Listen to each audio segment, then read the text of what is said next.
Hi, and welcome to your prediction and guidance for September. Begin by choosing the pile that you feel the most drawn to. This is pile 1, pile 2, and pile number 3. If you need more time to choose, you can simply pause the video here, and once you're ready, head down to the description box below where you will find timestamps for each and every pile. So I will see you at your pick.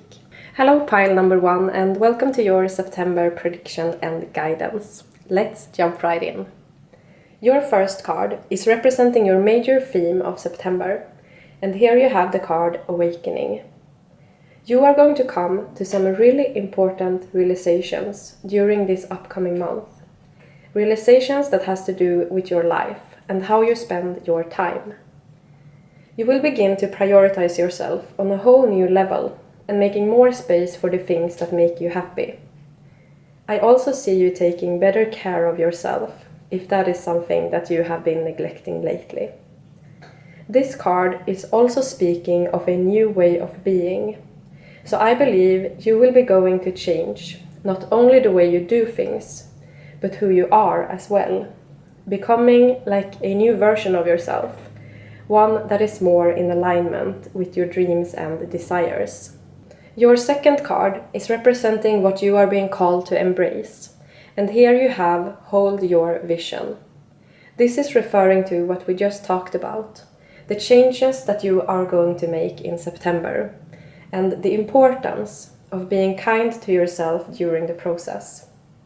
When we realize that we want to change our lives, it can be easy to overdo it, or to be harsh with ourselves if we aren't able to live up to our own expectations, or change in the speed we hope is possible. So your angels want to remind you that life goes in cycles and that it is perfectly okay to take a step back and not follow through with your desired routine every single day. Because change will happen even if you take days off. The next card is representing an event that will take place, and here you have the goddess Yemanya with golden opportunity, and I believe that one is quite self-explanatory. You are going to receive an opportunity in September that will be golden, so just say yes, jump right in, because it is meant for you. And the very last card is what you should be mindful about, and here you have you and your loved ones are safe. This is yet another reminder from your angels. Circumstances connected to the people close to you are being looked after by the divine. This card could also be a call to reconnect with someone that you haven't talked to for a while. Just asking how someone is doing can really make all the difference. So if you haven't shown that you care lately, now is the time. But have you, on the other hand, been overly focused on the people around you, resulting in you feeling depleted and not having enough energy left for yourself? A new approach is called for. You don't need to answer every message as fast as you can, and perhaps some messages you needn't answer at all. So know that your energy is precious, and that not everyone deserves to get access. Pile number 1, that was your September reading. I wish you a beautiful month ahead. Thank you for watching. Bye bye. Hello pile number 2 and welcome to your prediction and guidance for September. Let's go. Your first card is representing your major theme of September, and here you have the card, A Time for Healing. I believe something is bothering you. Something that wants to be healed. And this can be anything from a physical ailment to something emotional or mental.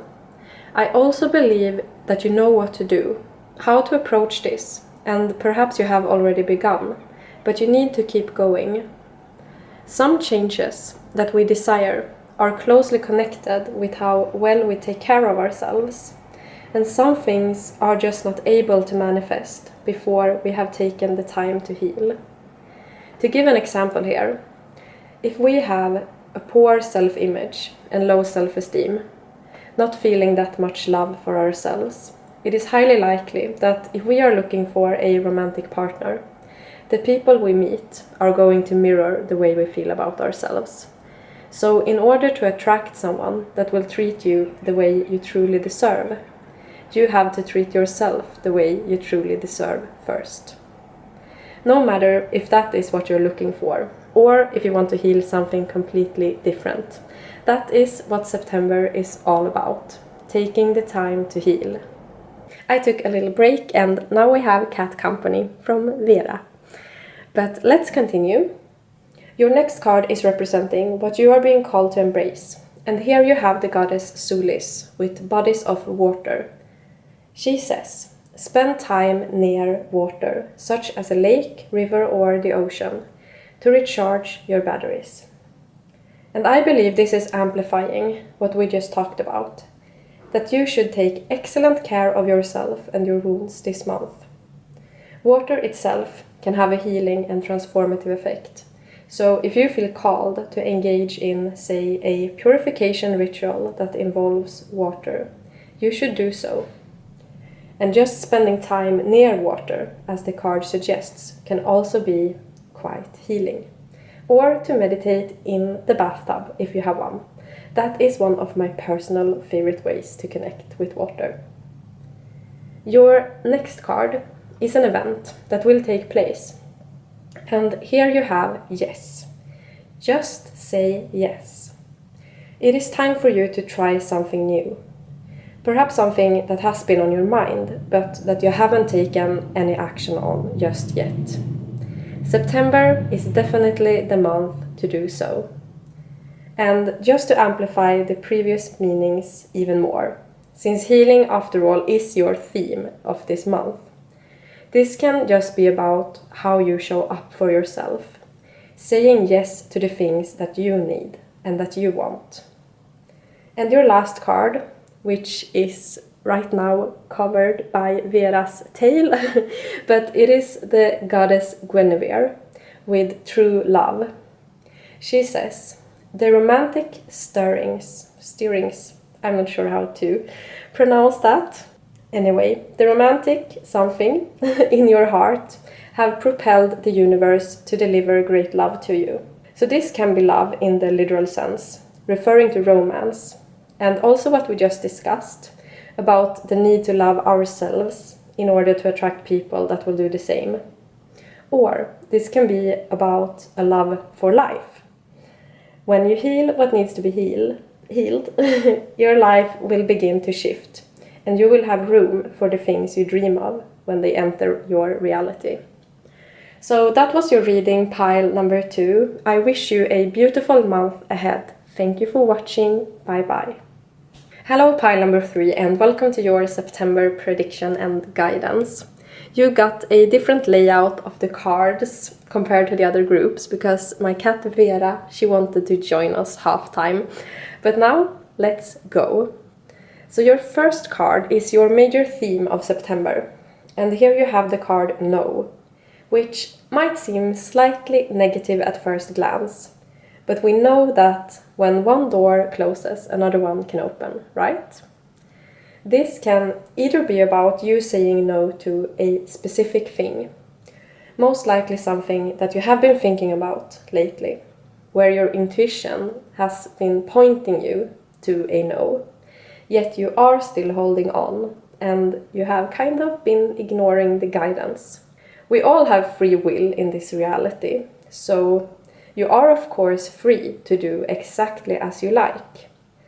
But your angels are highly suggesting that you move away from this and in a new direction instead. If this doesn't resonate, if you don't have anything that specific in mind, this no is instead referring to you listening to your body and intuition on a whole new level during this month. This can of course be referring to an event that hasn't occurred just yet, but will before the end of this month. Like an offer of some sort, where your intuition tells you to say no, and you listen.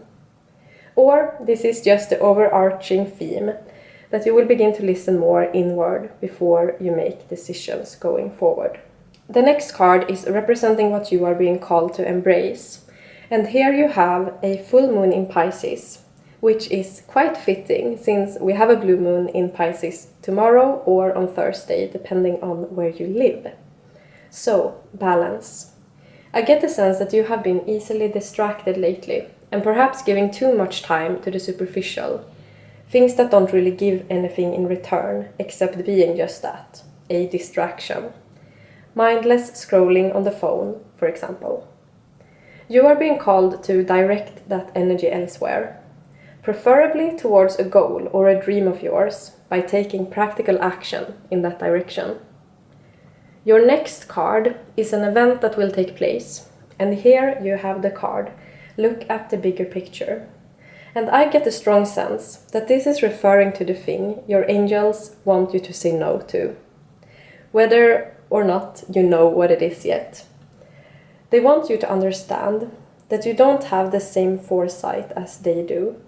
From your point of view, this thing, whatever it may be, might seem like a good idea to hold on to or to take action towards. However, from their higher perspective, it is not. Because they have the complete picture, the whole timeline, so to speak, and they assure you that another, far better path is yours. So they ask you to trust that they know what's best for you. Your last card is what you should be mindful about, and here you have inner temple, devotion, tune into the portal of your heart. And that is exactly what you should do. You should focus on your heart chakra. Put your energy in that area as many times as you remember during a day. Or you can do meditations that focus on healing and opening your heart. This is important for you, since you will be able to make better decisions for yourself when you are connected to your heart and soul. And it will also be easier to feel what you truly desire and effortless to manifest that once you establish this connection. So, pile number 3, that was your reading. I wish you a beautiful month ahead. Thank you for watching. Bye bye.